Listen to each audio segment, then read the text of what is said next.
This is the Ohio AgNet from the voice you know with the News You Trust studio, sponsored by BASF and Zetavo Soybeans, transforming the approach to soybean seed decision-making with trailblazing innovation and quality without compromise. I'm Ty Higgins. Headed to Fayette County, powered by soy biodiesel, for a visit with Farm Credit Mid-America for the midday broadcast. Going to be talking about diversification, remaining a popular strategy for strengthening farm operations, but the conversation around farm diversification has evolved in 2026. We'll find more coming up during today's midday broadcast. And on Friday, we'll be at the Darke County Fair. It starts Friday in Greenville and runs through the 29th. Find the full schedule of events at darkecountyfair.com. Then on Monday, heading to the Allen County Fair, thanks to Nature's premium liquid fertilizer since 1946. Another successful Cultivating a Cure is in the books, a pleasant end to the week weather-wise, and matching grain production with your marketing plan. This morning's news feed is delivered by Ebert's Field Seeds, proven local seed performance for Ohio farmers. It's time to start planting Ebert's. Call 937-473-2521 or visit online at ebertsseeds.com. The 16th annual Cultivating a Cure welcomed more than 320 attendees and raised $151,000 to support cancer treatment and prevention research through the Ohio State University Comprehensive Cancer Center and the College of Food, Agricultural, and Environmental Sciences. The event's made possible through collaboration among Ohio Farm Bureau, the agriculture community nationwide, and the Ohio State University. Bill Patterson is president of Ohio Farm Bureau. You're hearing it more and more than you heard it before, is that food and nutrition is an important part of our health. And you heard Nationwide talk a little bit about predict and prevent when it comes to P&C and talking about property and casualty. Well, what if we're doing predict and prevent with cancer? You know, let's figure out the crossroads of agriculture and medical health, and let's start doing something to make for a healthier population. At the event, a panel covered all the great investments being made for the next generation of Ohio agriculture, including the multi-species animal learning complex at The Ohio State University, the new Imagine Ag exhibit at this year's Ohio State Fair, and the Ohio Department of Agriculture's new Animal Disease Diagnostic Laboratory. Those are the things that we need to be talking about. And one of the things that we started talking was sort of writing the next chapter and that next generation to come in there. It's so great to see the next generation involved in this project and building those relationships and just starting to help along and painting a vision of where we want to see agriculture in 10, 20, 50 years from now. Patterson says the success of the event speaks to Ohio's agriculture community. One thing that is really exciting that you continue to see is this group of volunteers that put things together because they're just so excited. They're so enthusiastic about being able to find a cure, to be able to help in this way, to be able to help a cure. So whether you're involved as a sponsor, whether you're involved in attending the event, or whether you want to help out, there is great opportunities to continue to build out this event from the premier ag event that it is. Save the date. The 17th annual Cultivating a Cure will be held on Sunday, August 22nd, 2027 at Bob and Lisa Peterson's farm in Fayette County. Let's check the forecast, brought to you by Seed Genetics Direct, the #1 fastest growing and largest Ohio-based independent seed company. Here's Ryan Martin. A large part of precipitation breaking up over Kentucky and Tennessee this morning, but I do think we have to leave the door open to some on-again, off-again showers in the far southern counties of Ohio, especially through the first part of today, and offshoot cloud cover from this event that moved through yesterday and last night is probably going to linger into this afternoon. So clouds and sunshine for your Thursday. Not a lot of new precipitation, but can't rule it out down south. Everybody gets partly to mostly sunny for tomorrow. Friday looks beautiful across the Buckeye State. And then going into the weekend, we've got some hit and miss scattered showers for Saturday, maybe a few lingering in the east early Sunday morning, but overall moisture less than half an inch. Next week starts dry Monday, Tuesday, Wednesday, showers back Wednesday night, Thursday, then cooler but dry to finish the week. I'm Chief Meteorologist Ryan Martin. Ryan, thank you. Will your production meet your grain marketing plan? With more, here's Allison Kinney. As harvest approaches, now is the time to compare your expected yields with the bushels you've already contracted. A solid marketing plan accounts for both price and production costs, helping protect farm revenue even when weather throws curveballs. Review your contracts, calculate your average sale price, and make sure your production outlook aligns with your commitments. For more grain marketing insights and risk management tips, you can find this article at ohioagnet.com. For the Ohio AgNet, I'm Allison Kinney reporting. Allison, thank you much. New data from the Association of Equipment Manufacturers shows U.S. sales of agricultural tractors fell nearly 11% in July compared to a year ago, while combine sales dropped more than 5%. AEM Senior Vice President Kurt Blades says the slowdown reflects broader challenges facing agriculture today. When you talk about the overarching ag economy, you can point to any number of things, whether it's demand driven, whether it's commodity prices, whether it's input prices, whether it is loan interest rates, or just general uncertainty of the global economy. Those are all factors that are leading to the ag economy being a little bit soft, and also leading to those capital equipment purchases like equipment to be a little bit soft as well. He also addresses concerns about the rising cost of farm equipment. We did a recent study where we looked at the last 30 years of equipment prices versus the consumer price index. And, interestingly enough, equipment prices and the consumer price index are tracking almost 1-to-1. Now, having said that, that still doesn't, help relieve a farmer that's writing the check for a big piece of equipment. Now, what we also have to take a look at is that the equipment today is significantly more productive than the equipment of 30 years ago, where we've got farmers able to do more with less, with a whole lot of embedded technology and more fuel efficiency. The latest numbers underscore the economic pressures facing agriculture. Blades says growing demand for U.S. agricultural products will be key to turning the trend around. How are Ohio corn and soybeans handling the glut of rain over the past 2 weeks?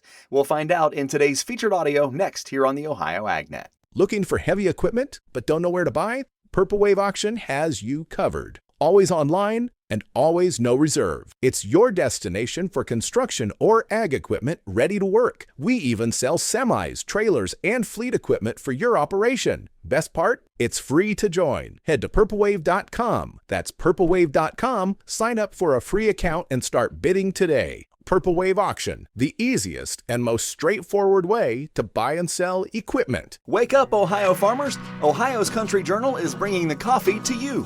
We're stopping by rural coffee shops, diners, and your favorite morning gathering spots across the state. And while we're there, the first 25 folks through the door get a free cup of coffee, a limited edition Ohio's Country Journal mug, and the latest issue of OCJ, all on us.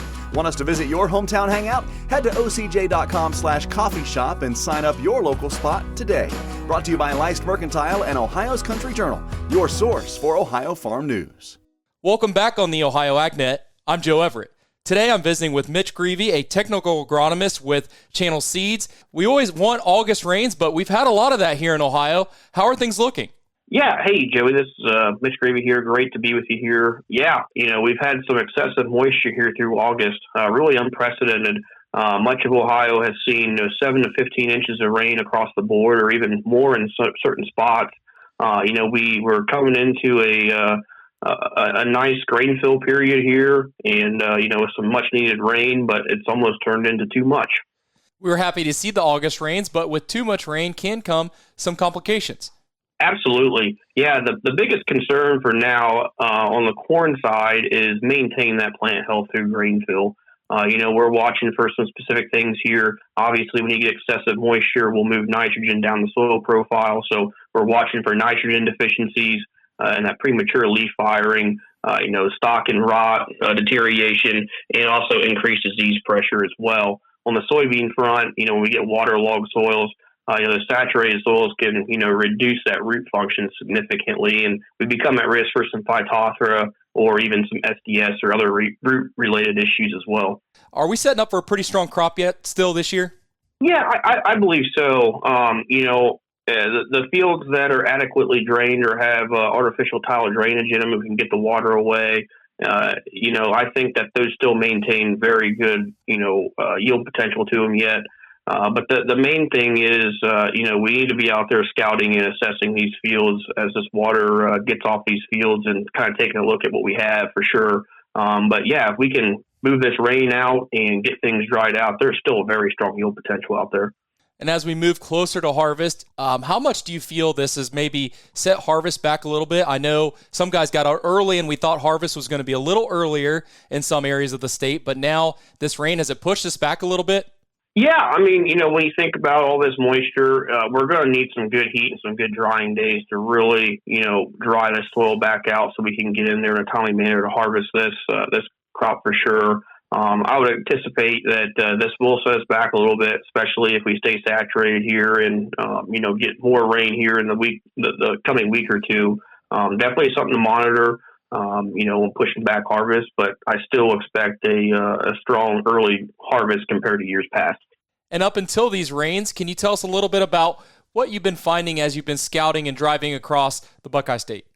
Yeah, absolutely. We spent quite a bit of time in the field here, and things were looking pretty good. We've done a lot of field checkups and, trying to assess and analyze what this grain yield potential may be specifically on corn. And there's a lot of strong-looking crop out there coming up into this point. Really surprised that the disease profile hadn't pushed along or progressed quite as much as we expected. I know we had some tar spots set in early towards the southern part of my geography, but honestly, the name of the game this year has been the gray leaf spot. We've seen a significant resurgence of gray leaf spot here this year, and maybe not as much tar spot. But coming into the rain, the crop looked pretty good. Now, from a weather standpoint, going forward, what would be the ideal weather conditions for the next 30 days? Yeah, as we kind of close out this crop on some of the earlier planted stuff, as I mentioned earlier, we're finding a lot of R5 corn. It's just starting to dent. So we're coming into that last 30 to 35 days of grain fill. If we could dry out and get some aerobic soil conditions back where we introduce oxygen back into that soil profile and, get this crop to finish out strong, I firmly believe that, we'll still have a pretty good crop, but we need some heat, we need some sunshine, we need some wind through that canopy to help dry things out and finish it out right and get in there and get this harvested. Well, thank you. My guest has been Mitch Greavy, a technical agronomist with Channel Seeds, and thanks for your time today. Thank you. Yeah, appreciate it, Joe. Markets and analysis next on the Ohio AgNet. What's better than getting the trusted farm news you count on from Ohio's Country Journal? Having a chance to win a brand new Arctic Ultra Tough cooler. The Ohio's Country Journal sweepstakes are back. Subscribe or renew your subscription today, and you'll be entered for a chance to win one of two 45-quart Arctic Ultra Tough coolers. Just visit ocj.com/renew for official rules and to complete your subscription or renewal for your chance to win. Ohio's Country Journal, your source for Ohio farm news. The way farmers get their information is expanding, and now there's a new dimension of farm news for the Buckeye State. Ohio AgNet TV. Learn from other farmers, see products and practices in action, and stay connected to what is happening both locally and nationally. Plus, watch expanded video coverage throughout the growing season and beyond with regular updates from the field and stories that highlight the people, issues, and innovations driving Ohio agriculture. Don't miss a moment. Subscribe now on YouTube by searching Ohio AgNet TV, where Ohio agriculture comes to life. Welcome back to the Ohio AgNet. I'm Ty Higgins, and this morning's market analysis is brought to you by Louis Dreyfus Company in Upper Sandusky, opening to receive soybeans starting September 1st. Ohio farmers, get your RFID tag next week from 8 a.m. to 5 p.m. To find out more, call 419-731-7100. Here's Ryan Martin. Grain markets continue the rally on Wednesday. We saw the corn market move to a new summer high, December corn reaching a high of $4.98, and then the exciting thing is closed just off of that high at $4.98 even. So some are thinking more in the tank on corn. Ethanol demand expected to reach the WASDE's annual forecast. And we also heard a lot of talk about the demand situation, not just for corn, but for beans out there. Let's go to corn. Russia, Black Sea, blowing each other's port infrastructure up. That's definitely a wheat story, but it's becoming more and more of a corn story. More talk of President Xi from China showing up in the U.S. for a summit with Trump, and the fact that after there was more cargo sold, 3, I believe, on Tuesday, we're now up to about 7 million metric tons by China on purchases. They could get to 15 by the time Xi gets here. I'm Ryan Martin. Ryan, thank you. This check of the markets on the Ohio AgNet brought to you by FS Envision and High Soy. Seed made for this ground. Learn more at fsseed.com/Ohio. Corn for September up a penny and a quarter at $4.74 1/4. December 4.99.5 up 1.5. September beans 2 cents higher at 12.24 1/4. New crop November 12.39 3/4 up by 2.5. And September wheat down 2 points, 6.78 1/4. After yesterday's trade, live cattle lower by $1.50. The lean hogs higher by $0.50. For the Ohio AgNet, I'm Ty Higgins. We'll see you down the road.